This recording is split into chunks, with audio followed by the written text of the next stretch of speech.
গোয়েন্দা সূত্রে জানা যায়, সাগর পথে মালয়েশিয়া পাচারের উদ্দেশ্যে নারী ও শিশুসহ বিপুল সংখ্যক ব্যক্তিকে টেকনাফের বাহারছড়া পিনিসভাঙ্গা পাহাড়ি এলাকায় বন্দী করে রাখা হয়েছে। প্রাপ্ত তথ্যের ভিত্তিতে আজ 24 অক্টোবর 2025 তারিখ শুক্রবার মধ্যরাত 2টা হতে সকাল 7টা পর্যন্ত বাংলাদেশ কোস্টগার্ড উক্ত এলাকায় একটি বিশেষ অভিযান পরিচালনা করে।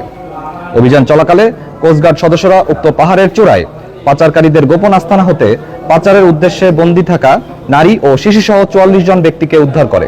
উদ্ধারকারীদের জিজ্ঞাসাবাদে জানা যায়, কয়েকটি সংঘবদ্ধ পাচারকারী চক্র বিদেশে উচ্চ বেতনের চাকরি, সুবিধাজনক কর্মসংস্থান, উন্নত জীবনযাপনের স্বপ্ন, অল্প খরচে বিদেশ যাত্রা এবং বিনা অর্থে প্রেরণ করে পরবর্তীতে কর্মস্থলে কাজের মাধ্যমে খরচ পরিশোধের সুযোগ প্রলোভন দেখিয়ে টেকনাফ সহ দেশের বিভিন্ন এলাকা থেকে বাংলাদেশি ও রোহিঙ্গা নাগরিকদের মালয়েশিয়ায় গমনে উদ্বুদ্ধ করে টেকনাফের গহীন পাহাড়ে গোপন আস্তানায় জিম্মি করে রেখেছিল। পরবর্তীতে পাচারকারীরা তাদের সুবিধাজনক সময়ে মেরিন ড্রাইভ সংলগ্ন উপকূল হতে বোট যোগে মালয়েশিয়ায় পাচার করার পরিকল্পনা করেছে। তারা আরও জানায় যে পাচারকারীরা তাদের আটকে রেখে নির্যাতনের মাধ্যমে মুক্তিপণ আদায় করার চেষ্টা করছিল। অভিযান চলাকালীন কোস্টগার্ডের উপস্থিতি টের পেয়ে পাচারকারীরা পালিয়ে যাওয়ায় কাউকে আটক করা সম্ভব হয়নি। তাদের আটকের নিমিত্তে কোস্টগার্ড এর গোয়েন্দা নজরদারি ও অভিযান চলমান রয়েছে। মানব পাচার রোধে বাংলাদেশ কোস্টগার্ড ভবিষ্যতে এ ধরনের অভিযান অব্যাহত রাখবে।